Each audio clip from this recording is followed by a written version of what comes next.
Ladies and gentlemen, hey, hi, how you doing? Welcome back to the channel.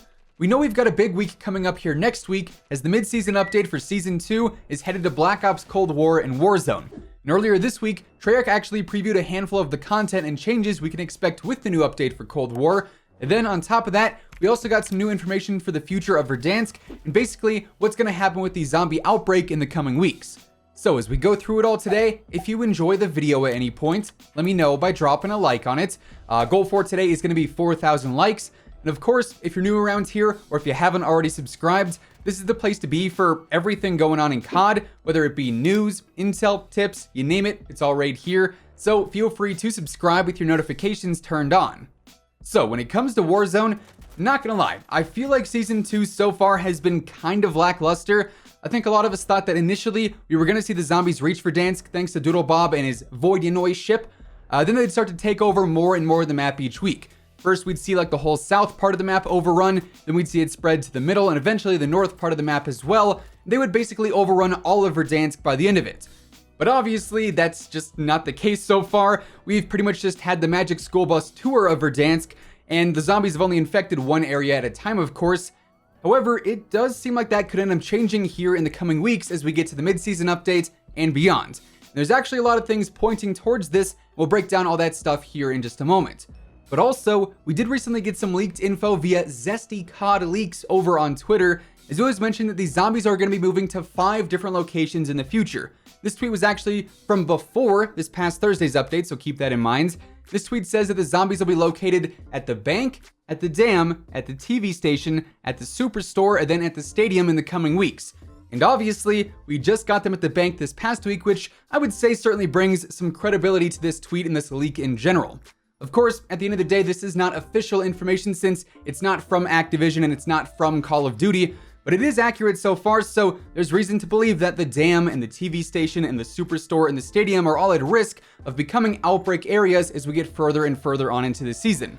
But what is also pretty curious here is that there's 4 locations left, but we've only got 3 weeks left before Season 2 ends. So by that logic in and of itself, we should see more than one location infected at a time. And going back to what we were talking about earlier, we have multiple indications from Call of Duty themselves saying that things are probably going to start to pick up when it comes to just like the overall pacing, and we may finally see multiple locations across the map start to be attacked by the zombies. So the whole latest Containment Protocol alert from Activision is all about the downtown outbreak, right? And it says there's this minor contagion warning for the bank and for the financial district. More so, it's just like the little lower stuff here. Most of this really is not super important.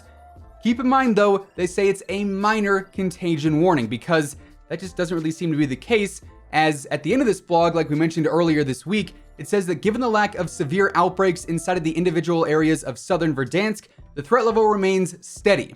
But as we've seen, pretty much whatever reassurance they give in the blogs is just like false hope, and that's proven in the blog's image as we once again have a brand new Morse code line that translates to escape while you can. Obviously, not really a matching line for, oh, you know, the threat level's fine, nothing to worry about here, right? Those just don't add up whatsoever, and neither did the whole conflagration definitely expected line from the very first containment blog. So these teasers indicate that this is about to get a whole lot worse for Verdansk, but there is even more to this as well. Over on Twitter each week, the Call of Duty account tweets out about the updates to the zombies outbreak. And in the first week, we had the whole shipwreck area, and they said the threat level was minor. Then we had the prison area, and they said the threat level was moderate. Then we got the hospital update, and the threat level was high. And this past week with the downtown update, the threat level was severe. Now, I don't know about you guys, but I can't think of many more threat levels on this chart. Minor, moderate, high, severe. What, we're gonna get advanced severe maybe? Mega severe? Super mega severe? To me, all of this just points to one singular outcome. Either with the mid-season update or right after, we're gonna see the outbreak really start to ramp up and start to bring Verdansk closer to the end times, if you will, where we should see the whole plague LTM and all that stuff that we've talked about in previous videos that could result in the nuke finally going off and us either getting that whole post-apocalyptic version of Verdansk, which was leaked, or of course the new map, or maybe even both in that order. But safe to say, Verdansk is not going to be very safe for much longer. Now, like I said in the intro, we also got a brand new preview for the mid-season update thanks to Treyarch. In their patch notes from yesterday's update, they also gave us a brief rundown of what to expect next week for multiplayer and zombies. They start by saying, next week's mid-season update is going to bring more new content to multiplayer and zombies, including Miami Strike for 6v6, Mansion for 2v2 and 3v3, then also Golova for multi-team, aka Fire Team and Outbreak, alongside the nighttime Sanatorium region and Outbreak, and much more. So that is 3 new maps for multiplayer confirmed to be debuting next week. They also give us a teaser video for Mansion as well. Then Outbreak, of course, is getting its very first nighttime map, in which it'll be Sanatorium, but it's under the stars instead. So you can drive some boats at night, and then also climb the spiral staircase in that main building at night, and probably get shot from a dude laying in a bush around a corner at night, so on and so forth. Then Treyarch also details a new weapon tuning pass that's coming to multiplayer. This is going to include some LMG adjustments, so I would assume the Stoner is probably going to be nerfed pretty severely. And it's also going to include tuning for the LC-10, the AK-74U, the MAC-10, the KSP-45, the Milano, the Krig, the FFAR, the Groza, the Magnum, the RPG, and more.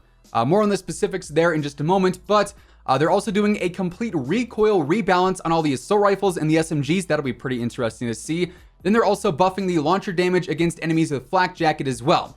Then they finish this preview by saying that we'll get a mid-season roadmap, then also the full patch notes at some point early next week, which I would assume would be Monday or Tuesday. And of course, whenever they do reveal that, I'll be sure to keep you guys updated. Now, of course, weapon tuning is separate between Cold War and Warzone, so this is for Cold War multiplayer only as of right now. I assume Warzone is probably going to get its own separate tuning as well. We should find out more about that in the coming days. But as for the mentioned weapons in Cold War MP, the LC-10 seems pretty strong. I would probably expect a nerf there.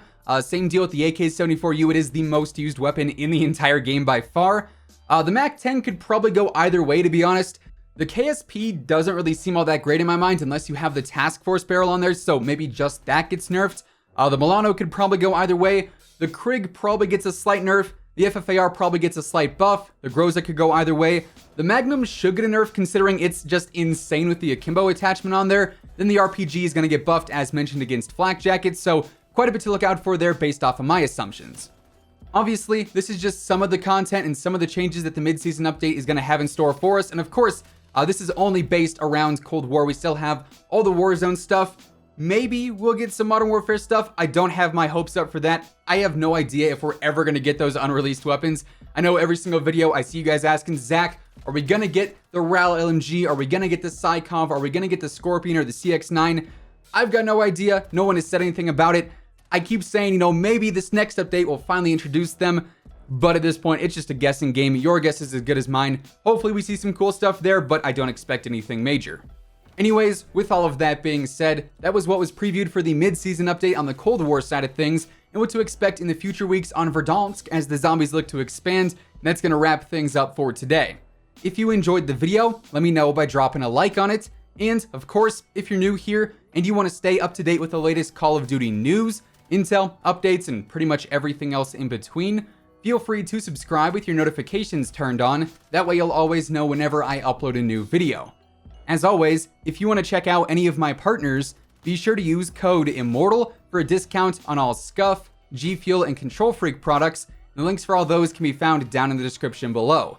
But once again, thanks so much for tuning in, and until next time, take it easy, have an awesome rest of your day, and I'll catch you guys later. Peace out.